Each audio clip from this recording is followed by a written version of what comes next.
John.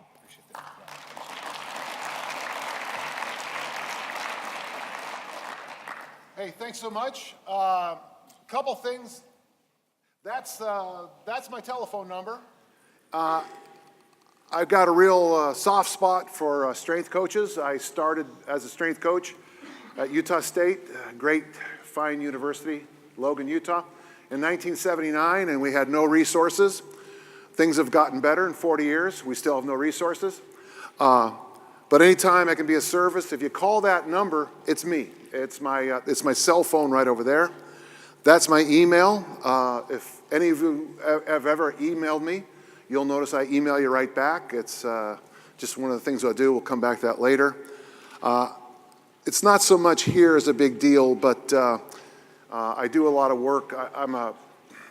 I work at St. Mary's University in Twickenham, London, so a lot of my students I have to talk through with Skype. And then I got this thing called the Instagrams, and that's my account. And feel free, if I can ever be of service to any of you, I've talked already to a number of you. I've already met you at other places. I'm here to help. My most recent book is called 40 Years with the Whistle. This is my 41st year as a strength coach. And it kind of shocked me to say that. But oddly, and this is the big thing, is that as a strength coach, you're going to find that you tend to learn and relearn and relearn the same truths over and over and over again. That's the hardest part of this job sometimes. We always joke that, 80% of what I know is going to be true forever, and then, of course, 20% is going to change. Problem is, we never know what that 80% is. But I'd like to share with you the things that have held up through my whole career today.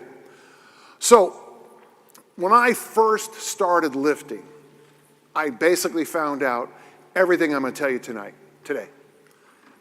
Number one is the toughest lesson of all. The boring basics work best. Folks, the fundamentals, I don't care what the game is, I don't care what the sport is, that's what works.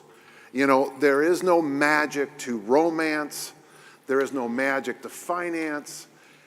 Everything in life is going to come down to the fundamentals and the basics. The problem you're going to have is what I just said is not sexy, it's not shiny, it's not glittery. You can't put this up on your Instagram account and get 10,000 followers. You see this face? I can't get no followers on Instagram. Look at me. No one follows me, Number two, and this is a tough lesson, but it's an absolute truth. Tension must be taught and constantly revisited over and over and over again. If you want to be safe in the weight room, you have to teach tension. I'll watch high school kids fooling around in the weight room. A guy will be doing a heavy squat and someone will poke him in the ribs. And I just want to kill the clown because that's the most dangerous thing I can think you can do. Tension, we'll get to that more in a minute. And the hardest thing for some of you in team sports, you must know what to measure. In 1946 at Stanford University, it's an okay school in California for academics. You wouldn't know about it. It's no Utah State. A guy by the name of Otis Chandler started throwing the shot put. And his coach found out he might be weightlifting. He said, if I find out you're weightlifting, I'll kick you off my team. Fortunately, Otis didn't listen to him, and he broke one of the longest standing world records in the shot put. Since that day, everybody who's a shot putter lifts weights. Track and field athletes have to lift weights. Even with the superior DNA, you have to be strong. Because in track and field, we know what to measure.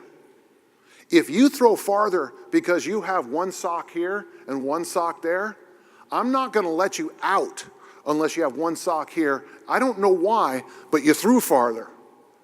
Because track and field and swimming are measurable sports. For those of you who coach American football, your job's a little tougher. For those of you who coach basketball, you're going to heaven if you're a strength coach and coach basketball at the collegiate level. I just know that. I talked to God this morning, and that's what he told me, okay? I don't know how you guys do it, but. So, When I said I knew it from the beginning, I started lifting weights in 1965. Seems like yesterday. What happened was my Aunt Marie died, and she left me and I'm one of 5 brothers, my poor mother. She left us $500, so we went to a place called Sears, where you used to get sporting equipment. And we bought the Ted Williams barbell set, 110 pounds. About 3 years ago, I went on eBay and I bought the original booklet that it came with. The booklet in 2016 cost me $37, probably the same price as the barbell set was in 1965. But what Ted Williams told us, and they told me I can't leave the stage, is that you should put weights overhead, pick them up off the floor, and in the real world, you had to pick them up from where you kept it and then brought it out and then you had to bring it back. Funniest thing about my career, I think you should put weights overhead, pick them up, and then carry them. I learned that in 1965. I haven't learned a thing since. Oddly, he told us to do 2 sets of 5 in some basic movements, and it took me 35 years to relearn that same lesson. Now, a couple of years later, I went to a thing called a library. Now, for some of the younger people in the room, a library is a place that has books. And a book is a bunch of paper collected into like a volume, and you read it. I didn't want to scare the young people, but in 1970, I went to the library and I picked up these 3 books. Since I wanted to play in the NFL, and I didn't make that, I picked up this book here called 7 Days to Sunday. And on Wednesday, the linebacker said that he threw the discus in high school, and that's why I became a discus thrower. Literally, that's the reason. I picked up The Sword and the Stone, what remains my favorite book till this time. And I lucked into this book here, Miles Kalm's book, Bodybuilding and Self-Defense. A couple years ago on eBay, I bought the book again. Now, he has a quote in here that's very important. I know what your number one problem is. I know what it is. Well, I'm sure of it. When you say you are a strength coach to the bulk of their athletes, they think bodybuilding. When your basketball players come in and you say you're the strength coach, Matt, they hear bodybuilding. When your female cross-country girls are told we're going to lift weights, the first thing they say is, I don't want to be all bulky. I don't want to look like Miss Universe, Miss Olympia. Yeah, good chance on that. Good luck on that. The word we use in theology is called a steno symbol. It is a meaning or a symbol that has a single meaning. So the opposite is attentive. If you go to a movie and you see a full moon at the start, well, it could be Moonstruck, which is a love story. It could be about werewolves, or it could be about vampires. You just don't know. You need more information. But a steno symbol is a word that only has one meaning. This is table. This is let's say this is a desk. So we're standing on the beach together, and a young lady walks by, and I say, she is so desk. You'd probably think you don't understand what I'm saying. Since 1975, with the book Arnold, Arnold, the bodybuilder book, and the movie that came out right after, Pumping Iron, the steno symbol for what we do is bodybuilding. When you say we're going to do strength training, your athletes hear bodybuilding. They do.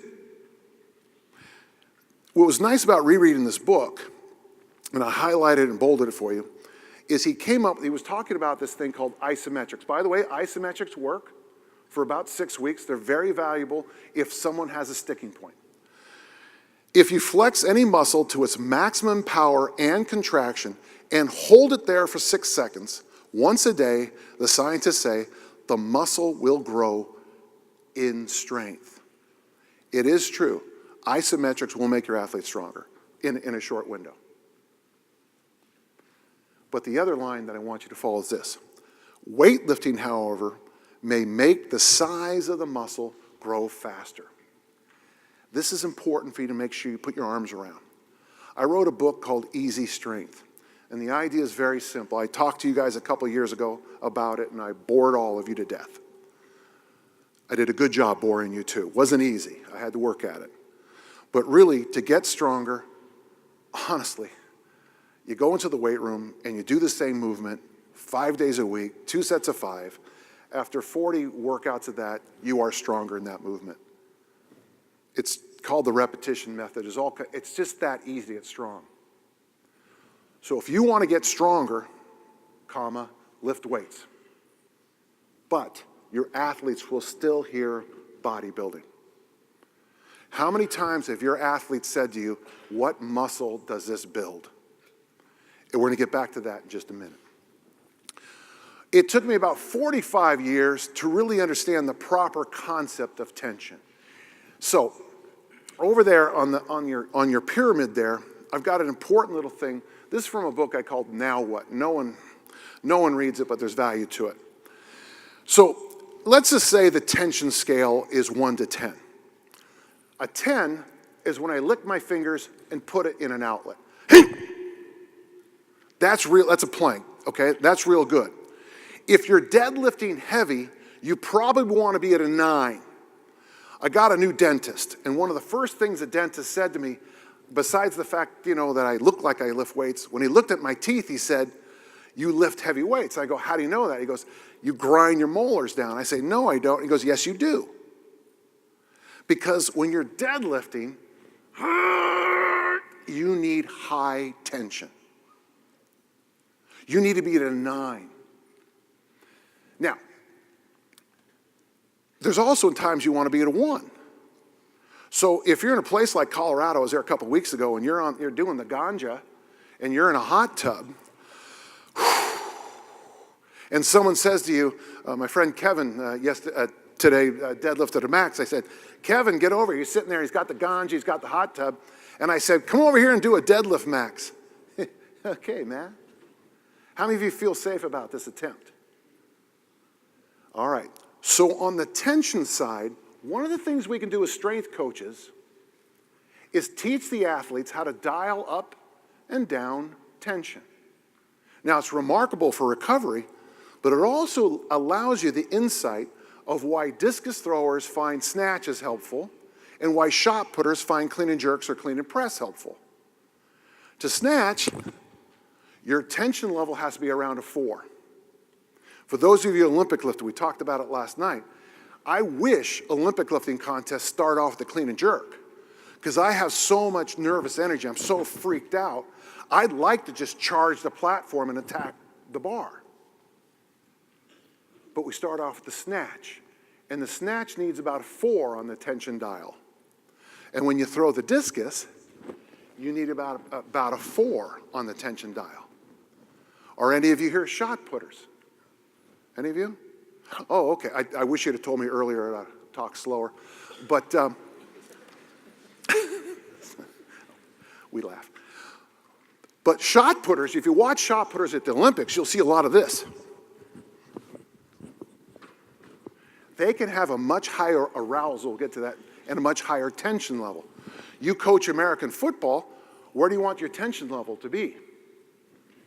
It depends. If you're a bullet on the kickoff team, you probably want to have some tension as you get ready to collide. But if you're the quarterback or the kicker, you want very little. So when you're talking to your sport coach and they say, why are we lifting? A very good thing you can teach them is I can teach my athletes to turn their tension up and down, practice that, and find appropriate levels. On the other side is this thing called arousal. Years ago, I woke up on the morning of the Nationals, and it was that day where there was nothing. If you're an athlete, sometimes you show up and you have to artificially get yourself going. Now, it's very easy for me. I always take offense. I find something that offends me. And that's how I do it. I just play off, I'm too small, I'm too stupid, whatever it is. But as strength coaches, we can teach the athlete how to raise and lower their arousal levels. Because you need a lot of arousal to make a big deadlift. And you need much less to do the kettlebell swing. And then on the bottom there is the heart rate. Now, this is an old study. The Soviets did a study with their soccer players, and they found that certain players were marvelous in practice, like kicking a corner kick, marvelous. But they were terrible in games. Well, they did a very interesting thing with very early heart rate monitors. In practice, their heart rate was 80 to 95 beats. In a soccer game, the heart rate gets up to 172 plus or minus 12. What is the difference between trying to do a skillful activity at 90 heart rate and 180 heart rate? For those of you who coach basketball, God bless you. At the end, here's how your basketball players practice free throws in practice. Yeah, I know. Swish. Yeah, you're right, man. Swish. What happens at a game?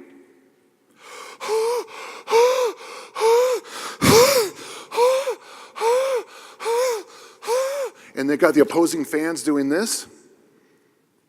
Those are two different events. One of the things we can talk to our sport coaches is that we can teach our athletes to control our heart rates. If I need to, if I'm coming off the field as a kicker, I might need to raise my heart rate. Maybe I need to sprint out there or do something to move around. If I need to lower it, I've got to practice lowering that in practice. Now, I was in Denver a couple weeks ago, like I told you, and one of the coaches stopped me right here and he said, I have been looking for a way to sell what we do to the basketball coaches, the lacrosse coach, and the soccer coach. And you just gave me the ammunition. We can teach tension control, arousal control, and heart rate control. And yes, we can make you bigger, faster, stronger, more all this and more all that. But when it comes down to performance, this is the key to performance. I like that. So, years ago in Utah, I came up on an accident, and a car had gone off the road, and it got caught in a chain link fence. And it's a 2,000-pound car, or whatever, being caught going 65 miles an hour. And it's weird because when I thought about that, that's not the actual car. When I thought about it, that's one of the things I'm trying to get across to my athletes. I want you to be flexible, but strong. I want you to be strong, but flexible. And from there, I moved from just teaching tension and planks and things like that to come up with the idea of moving planks. And moving planks are very simple. Overhead squats. It's a moving plank. If anything in the chain decides to get lazy, the bar falls out the back or front. The front squat, if you decide to loosen up your lower back, the thing tumbles forward. The brilliant goblet squat, which is probably the most important invention in strength training in the last 400 years. I invented it. If you use the word goblet squat, you should go trademark Dan John. But no one cares. Someone invented the article. I wrote an article in Men's Health in 2003. 4 years later, somebody invented it online. Fascinating. But the thing about how many of you use the goblet squat, by the way? My mother, I'm sure, is proud in heaven. But the thing about the goblet squat that helps so many young athletes is, we're going to call it anaconda strength later on, but you have to stay tight and fixed and then slide the body up and down between the legs. And then, of course, the suitcase carry, which Stu McGill argues is probably one of the best things you can do for spinal health, the suitcase carry. As I walk, I have to be planked and still move, and of course, the farmer walk. So in my career, I know that we need to do planks, push-up position planks, and all these different things. But then the next step up is I want you to think about moving planks. And that leads me to an insight I had a little while ago. There's basically 3 things I can do as a strength coach. And really, it all deals with my finger. And of course, the joke is, pull my finger, because I have the mind of a 14-year-old. So put your finger like this, okay? Now, push it this way, push it this way, push it this way, and push it this way. That's point. One of the things we can do as a strength coach is teach non-movement. The ability to stop forces, stop things. The next is to push, okay? I learned a million years ago how to type on a typewriter. And as you get better and better and better, you go faster and faster and faster. Many people love this in the weight room. Push, push, push, push, puff, puff, pum. But to take it to the next level, we need to learn to snap. High-level athletic performance is this. That's what it is. If I'm too loose, I don't make any noise. If I'm too tight, I have to do it just right. So when you're coaching people, you need all three. Point, push, and snap. The 3 Ps of performance. So I've spent way too long working on this here. This is my movement matrix. I'm going to tell you 2 things that I think are important today. The first one is this. These are the exercises that I teach. There's 37 up there. That's all I teach. If we find something better, we pull something out and add it to the mix. I've been told I can't leave the stage, so I'm going to go like this, okay? So, I break down the weight room into 5 basic human movements. Push, pull, hinge, squat, loaded carry. Someone's going to raise their hand and say, shouldn't you have vertical and horizontal push and pull? And I'll look at you and I say, get away from me. Get back, Satan. Because really, your athletes need more upper body work? Is that what's missing from your program? Your males don't do enough arm work? No, really. They're doing, hey, our guys are doing too many deadlift snatches and clean and jerks. We got to get them doing more behind neck presses. That's a phrase I'm sure you've all said. Okay, that's a joke for those of you who miss humor. Okay, and then what I do is I come up very simply with no movement, planks as a program. When even though I work with elite athletes, I'll spend at least a week a year coming back to that little page right there. Planks as a program. And what we're trying to teach this is reminding the athlete how to be tense. The first is called the PUP, push-up position plank. I worked with a guy in the NFL. He blew his tricep off. We got him 3 more years in the league because we focused on this as his upper body movement. That was his movement, no movement. We couldn't get that fixed, but we could keep him strong here. The bat wing, which is basically a very simple exercise, is where you lay down on a bench with 2 kettlebells and you do about a 10-second isometric like this. And what you're trying to do is wake up the rhomboids. Now, it's an isometric movement. So I wrote this about bat wings in an article one time. Let's review what it is. I'm laying down on a bench. I have 2 kettlebells. I pull my thumbs into my armpits, and I just hold that. So I had a picture of it, because that's what you do. I get a note on the T-Nation forum. I don't understand it. Can you send a video?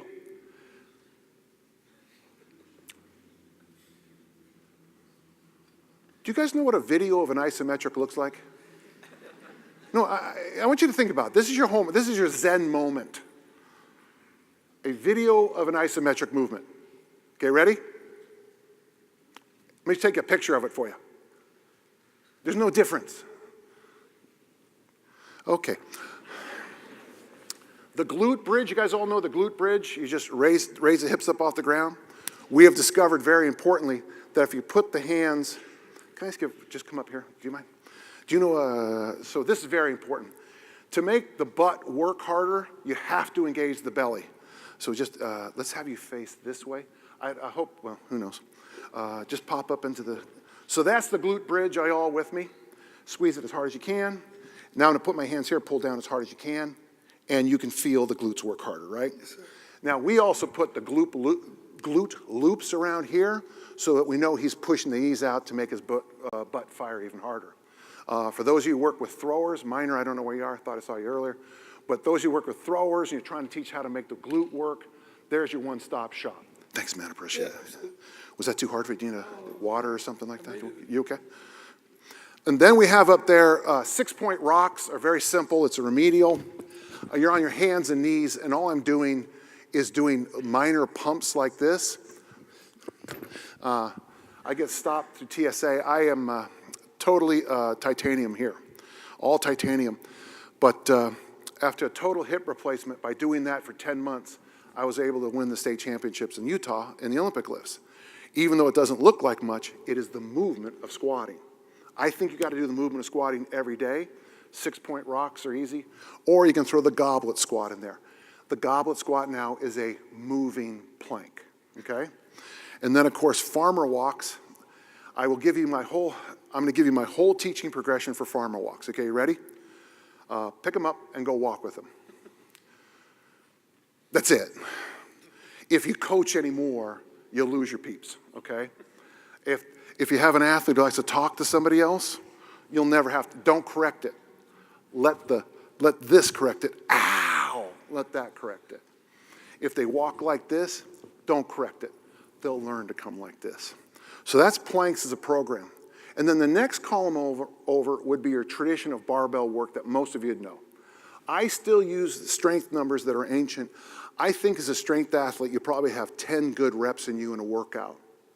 Now, would you agree as a power lifter, you probably have 10 good reps?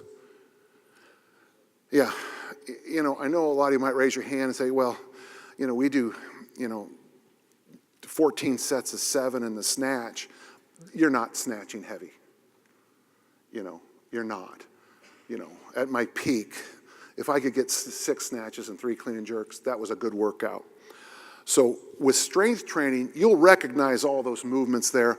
Bench, I mean, the press family, pull-ups and rows, the weighted hip thrust. Brett Contreras' hip thrust, I saw that exercise first in 1984 at the Olympic Training Center, and I laughed it off. Biggest mistake of my career. The hip thrust is amazing. In fact, the hip thrust is so good, I've tossed out a whole bunch of stuff. The next is rack deadlift. I'm 6 foot, the bar is too low for me. The height of the barbell came from the 1930s when the metallurgy at the time put the barbell there. There's no good reason. So with any athlete I work now, we either do deadlifts 1 inch below the knee or 1 inch above so that they're hinging the movement and not doing that hybrid. Your mileage may vary. You might be, And then the goat bag, that's where you hold a load here and you push your butt back and come forward. So I have ammo can, a medicine ball, a dumbbell, and all I'm doing is I'm planking here, pushing my butt back and coming forward. Talked to a couple guys who heard me speak last time, but I am a firm believer that you should never add speed to poor movement. And I'm gonna give the same story I always give, okay? So last night, Kevin and I were hanging out, and so we're about 30 miles away from the hotel, and he says to me, he goes, I heard you can drink a bottle of Jack Daniels anywhere, anytime. I said, yeah. So he hands me it, and I go, John Belushi style from Animal House, drink that thing down. And then I realized, oh no. So I hop in my Lamborghini, strength coach, and I decided to drive back here as fast as I could to be safer so I get off the road quicker. When I hear strength coaches moving up to speed stuff without good movement, I think drunk driver. I think the same thing. If you don't have the movement locked down, don't add speed to it. And then, of course, from there you'll see the prowler, the car push. On the other extreme, you'll see anti-rotation work, the one-arm bench press, free arm free. I used to call that symmetry, but now it's much more anti-rotation work. When you throw, you don't rotate. What's your first name? Alex, good man. So Alex and I got in a fight last night, so I decided to attack him rotating. Last St. Patrick's Day, my wife and I, there's a bar in Salt Lake called Piper Down. It's really, it's the center of everything Celtic. And we buy a table there every day, and this guy was sitting there, and he was kind of being a jerk. And my wife went over nicely to say, it's got our name, Dan and Tiffany John, on it. Do you mind if we, take our table? And he said a potty word to my wife that starts with F. I was somewhere else, ends in K. My daughter, Utah State shot put champion, says, "You don't say that to my mom," and anti-rotated his face. The bouncers were still laughing when I got there an hour later. So I believe in anti-rotation in the weight room. For those of you who are throwers, we throw, right, Minor, 10 to 15,000 times a year. I started throwing in 1970. I retired in July 24th, 2010. I don't need more rotation. I need anti-rotation work. I'm not a believer in rotation in the weight room. Whatever you want to do is fine. So these are the anti-rotation family. The one-arm bench press, keep this hand free, and you'll discover that the bench press becomes a big X if you've read your anatomy trains. The one-arm overhead press, you get to see the athlete break all kinds of different ways when they press overhead. I thought the TRX was the silliest thing I've ever seen in my life until they showed me the single-arm row. And that's when I realized this is a brilliant anti-rotation thing. If you've got an athlete who goes like this on one side and like this on the other, you've just seen their errors. Oddly, for the hinge family, we've got stadium steps and hill runs, and I picked this up from another coach. He said that a lot of athletes don't know how to hinge will run weird up hills. You'll see that arm work like this. For squats, and I wish I could do my whole career again, bear hug carries, bear crawls, and I'll show you the rest. And then for loaded carries, the one arm work. If you handle the push, the pull, and the hinge, then I'll teach you the explosive overhead work, the push jerk, and the push press. If you can handle the pull, the hinge, and the squat, I will teach you the kettlebell swing. Now listen, I'm on paper a master kettlebell instructor. I wait longer than most people to teach the kettlebell swing because I want to make sure they don't swing like, I want to make sure it's all symmetrical and clean. And I'll teach you more in a few minutes about what Litvasleds and Litvinovs are when I come back. If they can handle the swing and the overhead explosive work, I teach the snatch. If they can do Litvinovs and swings, I teach the clean and jerk. One of the things many of you might miss, this is not moral theology. Nothing up there is good or bad. What I've done is I've tried to take apart the exercises that I want to teach, and I put them in a logical sequence. Now, you don't have this slide. Oh, yeah, sorry. You don't have this slide because I just put it in because I don't have my, because I knew there was going to be a little shift here. I don't have my presenter's view here. One of the things I'd like you to do, I don't care if you hate everything you hear me say, but write down every exercise you use. When my daughter was a thrower, she was a collegiate thrower at the school, she asked me what she thought of the workout one day. I swear to you, this 1 week training program must have had 75 different moves. Now you're asking somebody to be academic, to learn at a Division I level to do an event, and then at the same time learn all these different movements. I just don't know if the nervous system can handle all of it. So one of the things I'd like you to do is pull out your push, your pull, your hinge, your squat, your loaded carries, whatever your family exercises is. List them out. Look for redundancies. Look for things that you don't teach well. And then and make some decisions. The word decision comes from the root to cut or to kill. One of the hardest things about coaching is you got to say, no, out. This stays, this goes. And then, and I would suggest this for you, is come up with bullet points, coaching cues for every movement you coach. It might take you a week to do this, but here's the thing. You have to be a coaching staff who all speaks with one voice. You have to be a coaching staff that speaks with one voice. If I've learned one lesson in my career is we all have to say the same thing. So I put up a couple examples here. This is like for push-up position planks. With the hands, we try to grip and rip the ground. In your armpits, you squish grapes to turn them into grape juice or wine. And then you want to squeeze the knees together as you do that. okay? Anyone want to ask any questions about the next part? Okay. For bat wings, that exercise I showed you, thumbs in pits, elbows together, hold and squeeze. When we did the glute bridge, butt and belly, the knees, it's funny how I instantly went right back, because it's just what you say. You don't walk over to the athlete and say, you need to activate the transverse muscles of the outer serratus. Because they're going to go, what? And I'm going, I don't know either. I don't know what those muscles are. I just made them up. And then pull down. Goblet squat, push the knees out with the elbow, which is the goblet squat. Slide between the legs and stay tall. Farmer walks, stay tall and walk the line, Johnny Cash style. When I teach, those are the 3 words I use when I teach the Olympic lifts from the hang.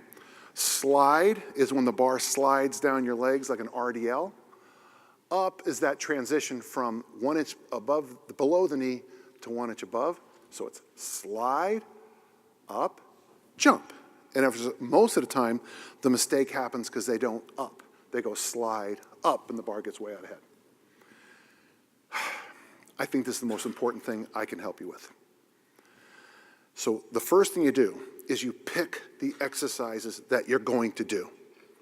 And then you come up with a way to teach them, and then bullet points for everybody to emphasize. I would love it if your head sports coach would learn those words too, so when he comes in, he goes, got to grip and rip, man. Because what that does, or just tell him to say that, because what that does is it totally reinforces the one program concept. You're not going to have that in your pictures, okay? So if you want to, I can do anything you guys want. I'll give you anything you guys want. You just email me if you don't. So when I look at progression, and this is important,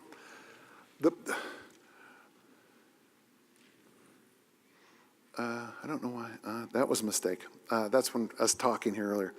But most people, and I'm guilty of this too, we always see progress as strength coaches as that there's more weight in the bar. There's more, it's a bigger kettlebell. There's more pull-ups. But I think now progression is this. From isometric, which is no movement, to ballistic. From single joint to multi-joint to whole body. From body weight to load with sprints, which we'll get to in just a few minutes. From no speed, the isometrics, to slow speed to blinding speed. I like what Mike said about speed today. For those of you who listened, you know, I liked what he said about, you know, speed traps are a wonderful thing to use because your athletes figure out, I got to go faster because they're getting instant feedback.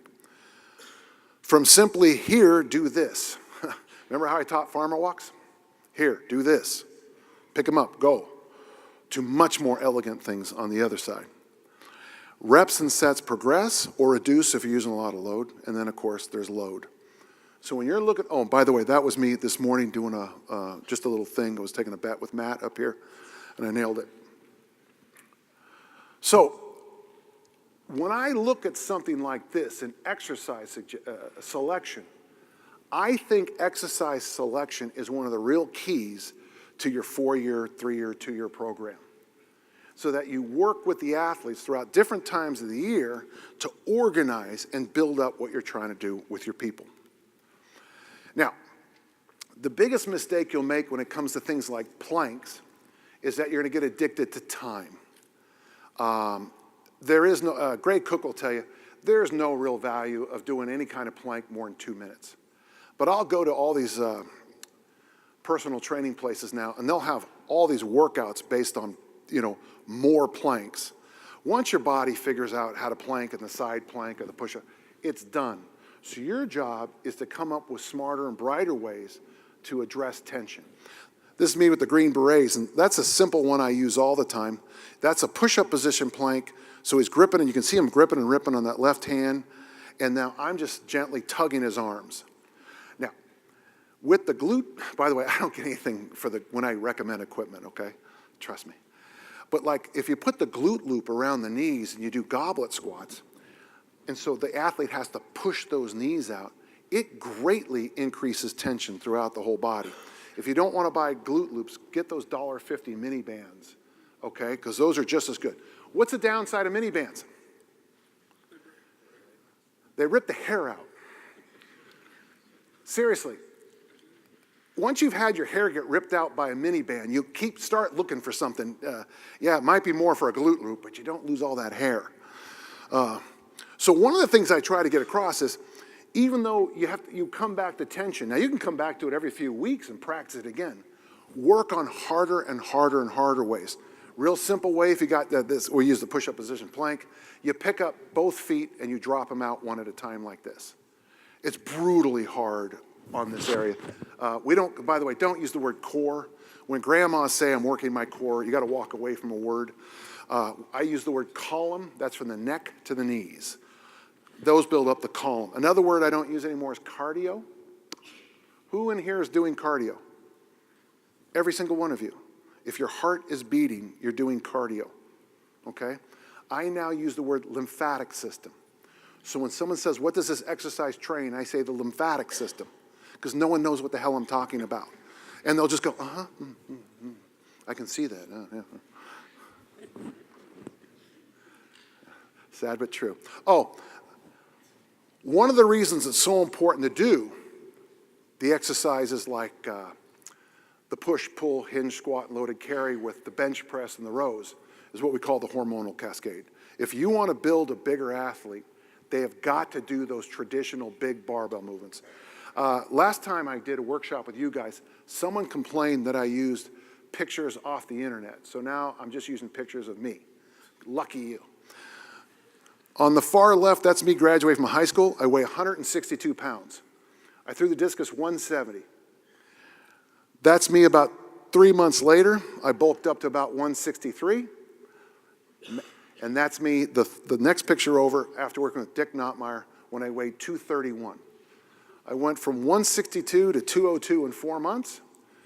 Next time you go to McDonald's, order 160 quarter pounders and then stick them all over your body. And that's what happened in 4 months. I needed the hormonal cascade of proper lifting. So there is a value to every one of those three things. There's a great value in pointing in the plank family because it builds up that flexible and strong body, the moving plank. The big value of doing the pushes is the hormonal cascade. Okay, real quick, hormonal cascade. We have no idea what happens in the human body. I don't care what class you took. We got no idea. There's a diet called fast mimicking diet where people put weight on it eating 500 calories a day. Well, how does that happen? Don't know. How does an athlete put 40 pounds on in 4 months without anabolics? It's the hormonal cascade. So it's like when you lift weights and then you lift more weights and then you hit a certain load, the body responds by saying, I don't know what you're doing, but let's get this machine bigger. Honestly, that's about as good as science is in 2019. Okay. This is not so much for some of you, but some of you need to hear this. Exercise selection really depends on what kind of equipment you have. You know, I don't mean to be rude, but I think Donnie's in here somewhere from Texas. You know, if you intern at Texas and you think you're going to have the University of Texas's weight room when you go work at Podunk High School, yeah, you're a little wrong. So one of the most important things you can do is arm yourself with understanding how to use any tool you get. Sometimes, I mean, it'd be, you know, as I always joke about, I wish I had I Dream a Genie or Bewitched on my staff, because we do a lot of wishing, you know. Remember Bewitched wiggled her nose and I Dream a Genie went like this and things would happen. You know, you walk into a typical high school weight room, you better do this a lot because nothing's going to happen. You might have a universal machine, a couple of broken dumbbells, and a bunch of bars that tail off on the sides because they're broken. Well, that's going to change how you coach. So I have a little rule I use, and it's called the Killer App Rule. How many of you have ever used a computer? In 1965, it was estimated that the world would need 7 computers in the entire world. Folks, we probably have more computers in the front row In fact, I know this. We have more computer power right there than the world had probably 5 years ago. When the guys went up to the moon, okay, real quick. You guys ever open a card and it sings a song to you? You know, if you ever see that, there's some movies about that. But that has more RAM than the Apollo spacecrafts had. That card you brought your mom for Mother's Day, more RAM.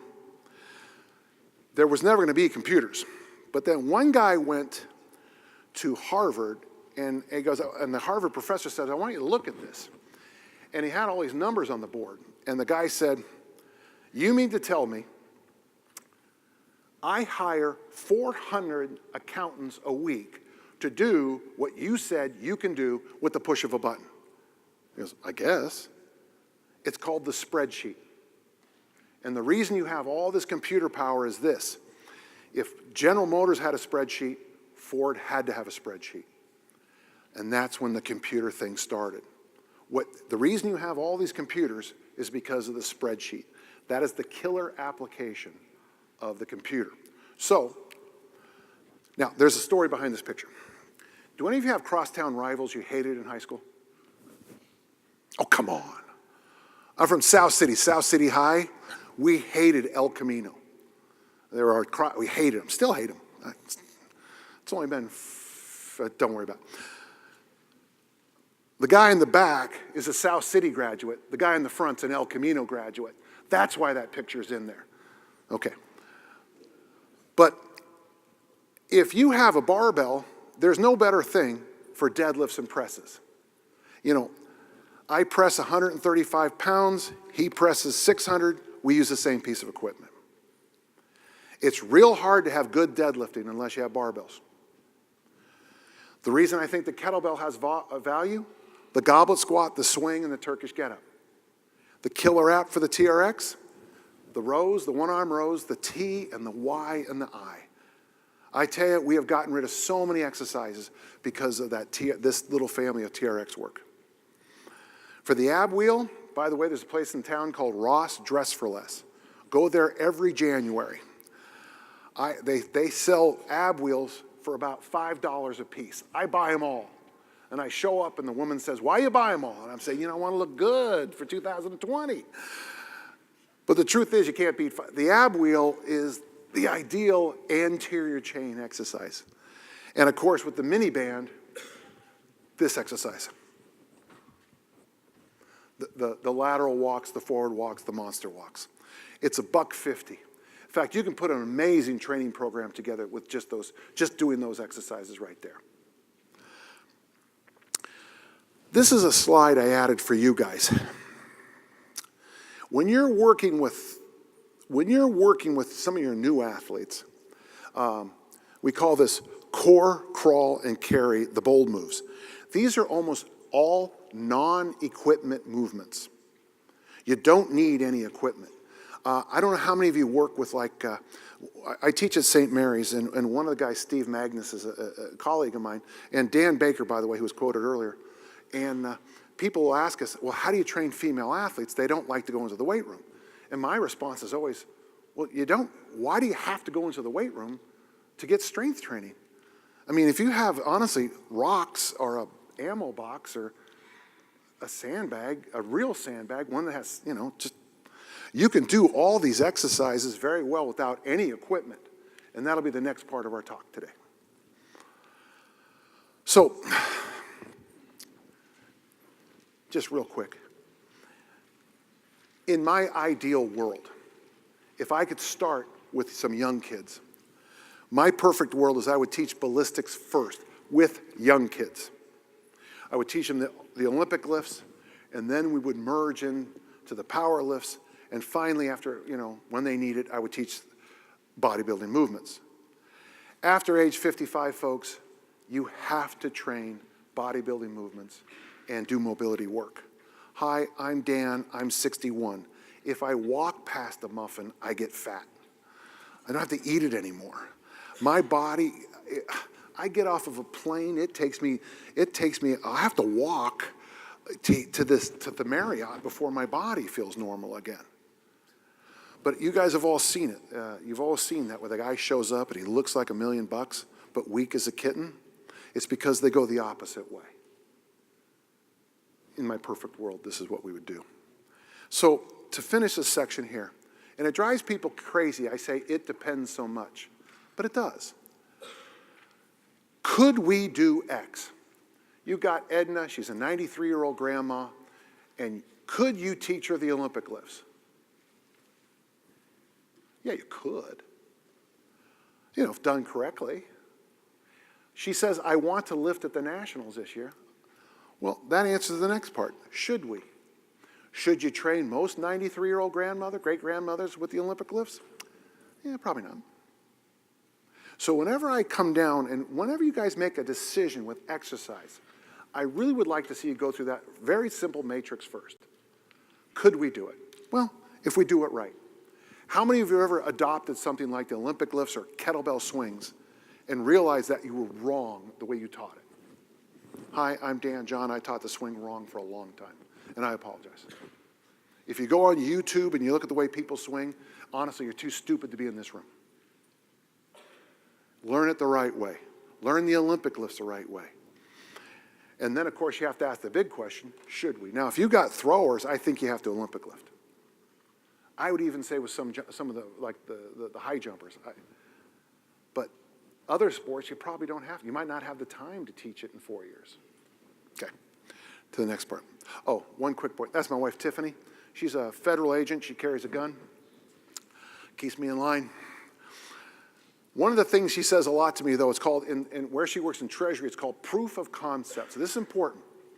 Sometimes you have to make an asymmetrical decision. So in my car, in my daughter's cars, in our homes, I buy these 24, they cost about $20, $24, and they're 72-hour kits. For 4 people, it has 3 days worth of water, food, emergency blankets, and all that stuff. They cost 24 bucks. I am not apocalyptic at all. I'm not worried about anything. But I know this. If my daughter and my 2 grandkids run out of gas in certain parts of Utah, we live in a desert, you can die. How valuable is that 72-hour water in the desert if my daughter pulls over? Is it worth 20 bucks? No, it's worth millions. I can't put a price on my grandkids' lives. So sometimes you have to make decisions as a coach that are asymmetrical. And it really comes down to this. You find out that Xavier, you're a basketball coach, strength coach, and Xavier is doing something that doesn't fit into your world. But the Xavier basketball players love the exercise. And they tell everybody how much they love doing easy curls, because that, of course, is the key to elite basketball playing, is the easy curl. Right? Isn't that true? I read that, yeah. Because every time I look at an NBA guy in the weight room, they're always doing curls, because that's the key to elite performance. Listen, if your athletes want to do easy curls, let them do easy curls. It's an asymmetrical decision. It makes them happy. It keeps them around. If there's a piece of equipment that University of Texas has and you're Oklahoma, there's a good chance you have to buy it just for recruiting. You got that? Asymmetrical decisions. Okay, I've got 3 quick points here that I want to go over. I wish I could walk over to my board. The first one is this. In about the last 20 or 30 years, we've been getting crushed in our field, and I'm not ripping on powerlifters. I'll speak slower. I'm not making fun of powerlifters. I love getting in fights with powerlifters because, you just walk up to them and say, let's take this outside. 2.5 hours later, they've had 2 meals. No, not funny? Because they, not fun. Okay, sorry. One of the problems we've had in our field is that every time there's a Gatorade commercial and they do all that crazy stuff and then they high-five each other, all my athletes think that's what they should be doing. I work with a lot of people, but one of the things that frustrates me the most, I'll read a magazine, it'll say, train like a Navy SEAL. Do you know how you train like a Navy SEAL? Join the adjective Navy. Go through BUD/S. Pass. Whatever you do from now on, you'll train like a Navy SEAL. You can't mimic Navy SEAL training in a gym. We heard you guys had a conversation up here earlier. Who was here for the rhabdo discussion? Who and how come we all know about rhabdo? And I'd never heard of it. Who had ever heard of rhabdo before CrossFit? The best thing CrossFit ever taught us was this horrible disease that can kill people. Thank you. You see, everybody's got value. I'd never heard of it. And all of a sudden, people are dying of this thing. Thank you. I appreciate that. So what's been happening in the last few years, there's nothing wrong with powerlifting, and there's nothing wrong with the way American football coaches coach football. The problem is, a lot of the stuff they do doesn't translate to swimming, diving, lacrosse, basketball, track and field. You got that? And yet they get all the press. They get all the press. You have to be very careful. And number two, boy, this is a truth. Every time someone sends me a peaking plan, I start to cry. I laugh so hard. How come everybody doesn't have personal records at the Olympic trials? I mean, everybody knows for a year out the discus is at 9 a.m. on June 16th in Eugene. Everybody knows it. So why don't they all throw personal records? Aren't they all on peaking programs? You can raise your hand. Well, the pressure got to them. Oh, they didn't plan for pressure in that 8-year prep? They didn't work on pressure at all? Oh, well, folks, how many of you have ever gotten a goal? Good for you. And the rest of you, come on. Everybody thinks that when you start, you ever been around my favorite people in the world have the most free will I know is someone who's starting a diet tomorrow. Oh man, dude, you won't even know me in a couple of weeks. Oh, what are you gonna do? I'm gonna go on a diet tomorrow. Really? How long is that gonna last? 12 hours? Really, that's the way most of us go through things. And then the third thing is this, and this is from a new book called The Exuberant Animal. Frank Frohnich. I got the information on FASIC and tonics from him, but there's something I want you to think about. When I work with the modern teenager or early 20s person, I feel like I'm working with an elderly person from 20 years ago. I am shocked sometimes to see young ladies walking around. Salt Lake City is right next to where I live. It's not a terribly tough town, but there's a lot of danger in the town. We have very famous kidnappings, a lot of bad things happen. And I'll watch a 14-year-old girl dressed, I wouldn't allow her out of the house, walking like this. Zero situational awareness. Walking into streets, walking down the streets. One of the things that Frank points up, it's now safe to assume that most people cannot extend in any way at all. The ability to extend has been lost. You'll notice most of your athletes are probably showing up like this now. External shoulder work. So one of the things, whenever we do any kind of drill, I'm constantly trying, when we do any kind of stretch, like a hip flexor stretch, I ask the athletes now to turn their thumbs backwards. The next point, extension and lateral rotation of the hip. We have a generation of gluteal amnesia coming up to it. It's one thing if grandma has saggy bottom, but when young athletes do too, that's a real problem. And of course, a general weakness in this whole area here. He calls it core, I call it column. So, we're moving now into the last, we're well over halfway. You will survive to eat dinner. So, what I've learned in my life, boring basics work best, tension must be taught, and you gotta know what to measure. Folks, Think Like a Freak might be the best coaching book I've read in years. How many of you are aware of Freakonomics? Good. This book tells you to think like a freak, and there's a lot of things. One of my favorite chapters in the book is don't ignore the obvious. Let me give you your job as a strength coach. Make people stronger. How many of you thought that was obvious? Yeah, that's part of your job. But the part of the book that changed my life, knowing what to measure simplifies life. So as a strength coach, it's load. as a track and field coach, it's time and distance. For fitness, we just use a centimeter ruler, a centimeter measuring tape. If this goes down, we're right. If you go from 46 centimeters to 39 centimeters, we're doing the right thing. I write books. I can tell what the market likes because I get royalties. Basically, though, I have a little note there.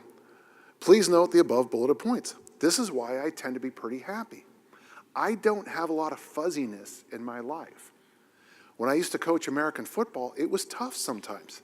When you coach at the high school level, very often you might have a really good team, but the way the conferences got changed or whatever, you could be 0-9, but actually be a good football team.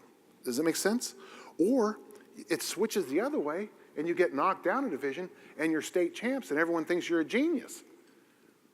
But the truth is, we did more dumb things when we won the big ones than we did anytime we lost 0-9. So knowing what to measure is such an important thing. This is a text that I use at St. Mary's. I teach at St. Mary's, Twickenham, London. It's a lot of fun to go there. It's called 7 Things We Don't Know, and it's a really good point. This is a key. Your measurements must be correct. They did a study of collegiate basketball players, and college basketball players can make 6, 7, 8, 9, 10 free throws in a row. And they stopped the study right there and said, oh, what good boys are we? And of course, instantly a guy named Kozar said, that's one of the stupidest studies I've ever seen outside of testing freshmen in college on strength training. How many often does a Division I basketball player shoot 6 or 7 or 8 free throws in a row? Very often in games, they shoot 1 in a row. Correct? So what he discovered is that most guys shoot 69% in games, and most of those guys were shooting 69% in their first 2 throws. So they had this wonderful number that was absolutely worthless. One of the things I'd like you to challenge you to do is, as a strength and conditioning coach, start to find those numbers that correlate to success in the field of play. And now I want to start talking about some of the experiences I've had and things I've learned. One of the hardest lessons I ever learned in my career, in team sports, we all fall in love with the strong kid, right? I had a high school boy clean 315 for a double. Is that good? Until I had a sophomore bench 385. Now, the kid was just born better than the rest of us, so. Here's the mistake most high school coaches make, is that you focus on that kid, the superstar. But the truth is, in a team sport like American football, you are probably as strong as your 35th athlete. I don't know what the number would be in Division I basketball. I'm thinking number 7. So wherever we are at number 7 is probably how strong you are. Do we have any volleyball coaches in here? Hey, how many, when your volleyball team is practicing, how many, is it about 12 on the 14? 15. So you're probably in volleyball as strong as your 15th athlete. Does it make sense to me? Does that make sense? So when you're looking at your program, so why? Well, if I got a kid who can clean 315 pounds, and he's practicing against a kid who cleans 95 pounds, does anyone know what the problem is? The kid who's weak is going to get thrown around. So I came up with some very simple numbers for high school. And by the way, on the women's side, it's not bad too, okay? So on the left side is the big silver club. And it's funny, people will look at that number and say, standing press 70, that's really light. And I'll say, well, how many high school females have you had overhead press? 70 is actually a good number. You'll notice the deadlift is 205. Again, very trainable. Some girls have come in and done it the first day, but they've missed all the other movements. On the right side is the boys' numbers. Oh, by the way, you have to do them all in one workout. That's just a small thing. Power clean 205, front squat 205. One year I sent our varsity football coach 62 boys who could clean and front squat 205. How did we do that year? So when my starting 11 is practicing, the weakest person they're going against cleans 205. The way you build up team strength is by trying to build up, well, real simple, this is free, you don't pay for this. One of the hardest things about being a track coach is this. I throw 200 feet. That's awesome. Most people will try to get you to go 201, 202. One lesson I learned from John Powell, world record holding the discus. Don't try to keep pushing your 80% up. Don't try to push your 100% up. Try to nudge your 80% up. So we have a drill, we called it the Soviet drill, I don't know why. Where you try to throw 160 as easy as you can. And I'll tell you, if you're a good thrower, trying to range it all back is difficult. But pretty soon, what an 80% throw feels like now goes 170. Well, if my 80% went up, I can guess my 100% went up. So what we're trying to do with team sports is I'm trying to get number 35 to push it up a little bit higher. There's a school in California that only suits 35 high school boys for football games. So you're in the stands on a Friday night, and the girl you love in chemistry class says, "I thought you said you were on the football team." Well, yeah. Do you think that boy will work harder next week? Yes. Just for the record, yes. So one of the things in team sports is you got to be very vigilant on who is pushing the top, who is pushing my starters, and that's where we got to work out better. Flip side is individual sports. This is Glenn Passy, national champion in the Division I. National champion discus thrower right there. Threw 190 feet. He weighed 178 pounds. Do you guys know anything about what I just said? Who knows that that's good? Okay. At Utah State my senior year, I weighed 231 pounds and threw 190 feet. I finally got a chance to meet Glenn, and he just died this last November. He did 4 tours in Vietnam as a helicopter fighter pilot. He coached at the Air Force Academy. Do we have any Air Force Academy guys there? Really, just a great man.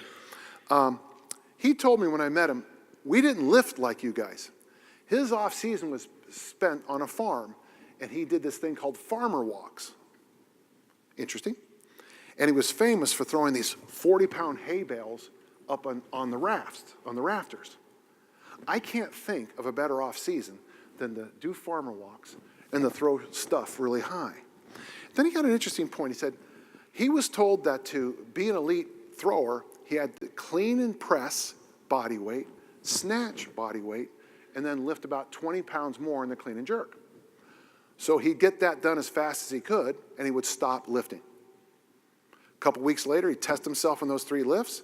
If he didn't make the lifts, he'd train again for a few days until he did, and then he would stop lifting. When I listened to him, I thought, my mind is blown. I'd never heard anything like this in my entire career. You don't have to follow any of this. This is not a recommendation. But what I learned from Glenn is very important. Tom Fahey, a good friend of mine, has elite discus numbers. Bench 400, snatch 250, clean 300, squat 450. If your throwers are doing those numbers and they're not at an international level, it's not the weight room's fault. It's their throwing's fault. They don't have enough arousal, tension, tactical, strategic preparation. Well, that bottom line is the one that it's the key. This is a truth. Enough is enough. More is just more. If your athletes get to a certain level and great things happen, you as the big kid in the weight room have to sometimes sit back and go, that's good. That's pretty good. If you get, like in my case, I went to the Olympic Training Center and they told me my squat was too low, so I got my squat up to a very high number, and guess what happened to my discus throw? Down, down, down. Sometimes you have to be the big kid and realize more is just more. So when I work with elite athletes now, I think it's very simple. Now, there's a phrase from discus throwing. I said it was simple, not easy. So I don't make a big deal, but I put on all these colors on this particular graph. I don't want to brag or anything. It's pretty high tech, huh? There you go. So the yellow lines are how we work the hinge family. And the red is how we work with something called work capacity. Now, there is no good definition of work capacity. I just think it's really important for your athletes to have some. When you look at when you look at the matrix, one of the things that I want you to think about, and if you were here for Mike Boyle's talk earlier, Charlie Francis came up with that genius thing a long time ago, where on the left there is Charlie's motor units. On the far left is sprints, fast sprints, and clean and jerks. And on the far right of it, that's basically bodybuilding moves. So if you're a bodybuilder, you can have arm day every day and recover from it. You can do curls and tricep extensions for months on end. But clean and jerk every day heavy, or deadlift heavy every day for a month, good luck on that. Or sprint at a high quality for a month. So what I did with that is I flipped that over just to see how I used Charlie Francis's insights to develop this model, okay? So I've come up with a word to explain what I'm trying to do with elite athletes. I call it snapacity. It's combining snap with work capacity. And the idea here is when I'm working with an elite athlete, I am always focused on boom, and they be able to boom over and over and over and over and over. 10,000, 15,000 throws a year, all of them, boom. Lots of work capacity. I call it snapacity, just because I had to come up with a cool word. And it brings us back to that great insight from Stu McGill. Stu McGill used to work with a team called the Chicago Bulls. They had a kid by the name of Michael Jordan who became, as I understand, famous. I don't know. He found an interesting thing. When they first worked with the Bulls, they would go, and they put their chin on top of the hoop. A couple years later, and their hair would hit the net. Interesting. Their hammer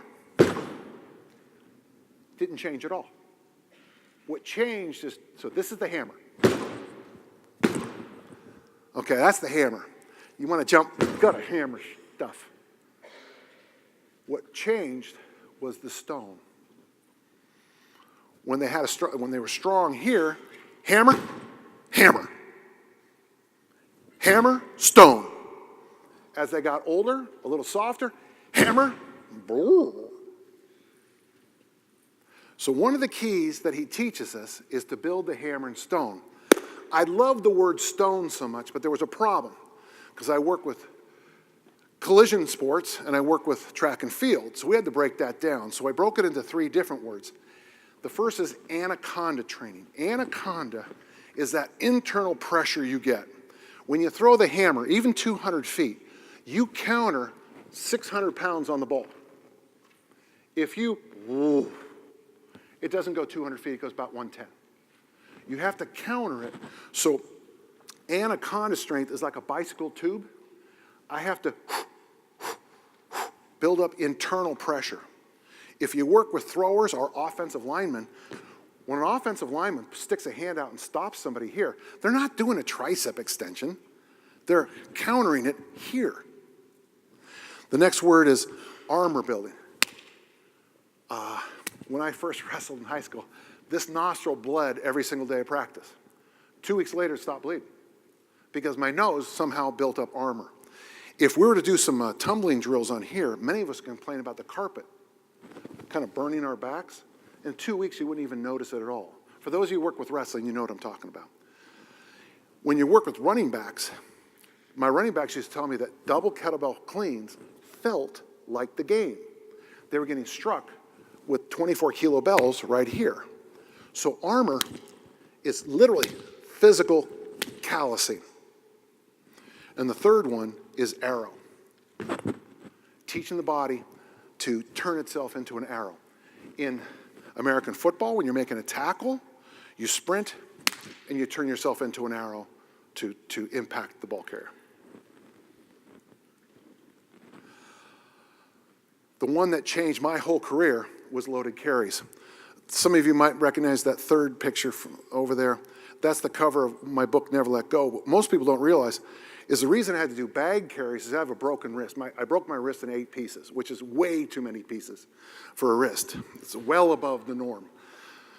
Doctor told me I'd never lift weights again, so I came up with this idea of just carrying, dragging stuff. What was weird is that next track season, at age 47, is I had the best throws of my life. And everybody asked me, what was I doing? They said, was it drugs? I go, no. Look at this. Do you think this body was built by drugs? No, it was, no. This is right off the shelf. So to build the stone, these movements teach the body this thing we call anaconda strength. And so when the athlete raises his hand and says, what muscle does this build? I just have them go much, much farther than they think they should. That guy here is a very famous American warrior, not a TV show, but in the real life.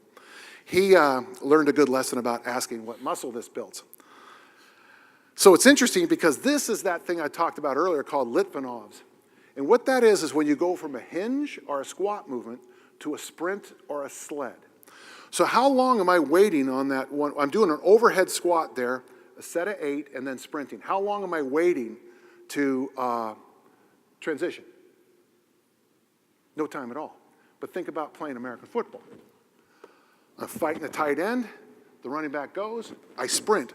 I go from wrestle to sprint to torpedo. Transitions, folks. That's what you've got to start teaching better. Transitions. Sprint, squat, sprint, hinge, sled, boom, boom. This eliminated all kinds of physical issues with our people. Got rid of hamstring problems too, because they learned how to do those sudden changes. Sorry, get excited. And of course, this one here, if you can see the guy there, he's carrying, the guy to my right shoulder is carrying a 100-pound wrestling bag, which is slippery, doing the monster walk. And what they'll all tell you after is there's some kind of muscle in here they didn't know they had. This is great for fighters, for football, and for all throwers. Now the next picture is one I had as kind of a joke because that's from a Soviet manual on hammer throwing. But then I thought to myself, I thought it was a joke at first, but it's like, if you ever have a football practice, you need a conditioner, put people in groups of 3. One does bear crawls, one guy picks up his partner and walks with it, and the third guy gets to go like this. And just tell them to go down and back and just decide when you want to switch around. It's a very difficult workout, and don't you interfere at all. I don't know if I should have your hammer throwers doing that, okay? So, as we come to the end today, there's a couple things. If you want to be a great strength coach, I think, this is my own opinion, but the mistake a lot of people do now is they don't learn the fundamentals of our world. I think you need to go to an Olympic lifting class. I'd love it if you competed on the platform. I think you should take a kettlebell class, a calisthenics class, a tumbling class. You need to know a little bit about nutrition. You need to know a little bit about a lot of things. And my friend Oli says, you got to learn the how before you learn the why. Then, learn the basic underlying principles of most training programs. But number 3, if you really want to make it, you got to focus on what works. People will call you a contrarian because if you focus on just what works, you'll be fine. You can't really chase every sexy, glitzy, sparkly thing in the world, okay? These are the errors I see now in the general field. Number 1, we measure the wrong things. We use a phrase called looks like Tarzan, plays like Jane. And I realize it's a sexist phrase. I will come back to that in just a moment. How often have you seen a recruit come in, he looks like, how you doing, And I didn't ever look like that. And you think, your brain goes, oh, this kid's the real deal. And the second something happens, you see how soft they are, whatever the phrase we use now. Number 2 is bodybuilding as a steno symbol for our what we do. If you ask my grandson, Danny, what do you do when you lift weights? He'll give you the single arm bicep. He's 5 or 6. He'll be 6 this week. That's what he thinks. And then the big one is still lack of foundational training, the basics. In the general population, I have no idea when I go to gyms and I see personal trainers working with high level, like the Olympic lifts and aggressive ballistic work, medicine ball stuff, with people who are my age. You know, I have a foundation of 56 years of weightlifting. I mean, I can handle a medicine ball throw, but if someone's been working at an office desk and you have them start pounding against the wall, I just don't see the ballistic side of it. And number two is, of course, this idea that you can lose weight by, you know, treating yourself terribly, you know, with, you know, fat loss happens in the kitchen, folks. Fat loss happens in the kitchen. Fat loss happens in the kitchen, okay? Now, to review that sexist comment I made, that's my daughter. She just won the state shot put championship. She looks like Jane. She played like Tarzan. So I'm not a sexist. My entire home is, thank God for Danny showing up finally. Everybody's female in my house. I have lost every battle the last 12 years. I'm wrong about everything. And so I'm hoping Danny can take some of the heat. So for a lot of you, you guys work with high performance. And for high performance, you got to do what you got to do. I would like to give you one quick tool before we call it today. This is very simply something I do. Everything that is not your goal for a high performer, we want you to deal with that. It's called shark habits. One bite and it's gone. So if you call me up and say, Dan, will you do a workshop? I will say yes or no. That's a shark habit. If you're getting married and you say RSVP, I'll answer yes or no, and I'll check I want the chicken fondue or whatever you're having, okay? I own 16 of these shirts. People ask me how I knock out 2 books a year, and I say, it's because I wear the same thing every day. Well, no, but how do you write so much? I waste no brain power on what I'm going to wear. I have a menu for every day of the week. I have a chore list for every day. Anything that's not my goal, I shark habit. You need to talk to your athletes about shark habbiting things. That term paper, God bless it, I'm an academic, but for an athlete, Division I athlete especially, that term paper, bite it, get it done. That homework assignment, bite it, take care of it. Go to class, listen, take notes, come to practice. Take care of things. On the other side of things, that's my coach, God bless him, Ralph Mon, make yourself a slave to good habits. And then there's a thing we call pirate maps. And a pirate map is very simple. Go to, say, you know, pirate maps are wonderful. Go to St. John's Island, find the white coconut tree, take 7 paces to the west, dig down, there's the treasure. When I work with athletes, I do this. What are the 5 big things you need to do? And it's funny. Okay, Coach Mon, the first day I met him, he goes, I want you to throw the discus 4 days a week, and I want you to lift weights 3 days a week for the next 8 years. Most people miss that last little part about the 8 years. I just gave you the formula for being a great discus thrower. If you try to rush it, it won't happen. Being a great power lifter, you can't rush it. You have to take your time.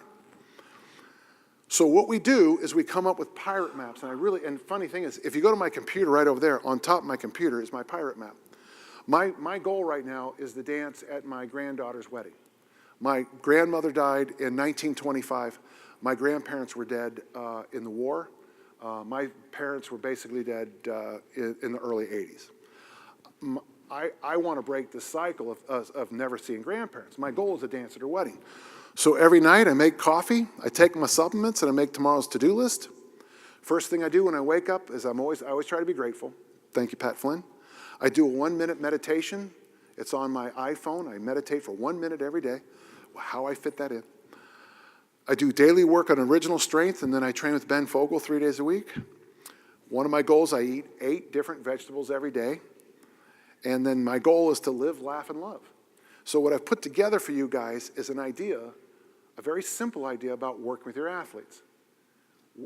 How many of you can think if these guys did these 5 things every day as an athlete, over the 4 years, they'd be pretty good? Can you guys come up with that? Now, they have to own it, but this by far is the best thing we've come up with. We also use it with the military and with a lot of different professional athletes. As we come to an end, the boring basics work best. If you can, please get back to teaching tension to your people, okay? It's such an amazing thing. And do your best, even if you're a basketball coach or a lacrosse coach or whatever you're working with, try to find something intelligent to measure. Try to find that number. I don't have it for you in every sport, but I'd love to work with you on it, okay? So, we come to the end. I have an entire 28 seconds to answer all questions. Okay, this is a funny picture. Do any of you have an older sister? Okay, I got an older sister. If we go to dinner, she cuts my meat for me because I'm the baby of the family. She thinks it's hilarious that people make memes of me. So about once a week, she sends me one of these memes. Hey, listen, I'm not going anywhere. I'll be here. Anyone got any, is it okay if I answer questions? Okay, if guys any questions or whatever, I'm here. Okay, fine. If not, thanks. Thank you.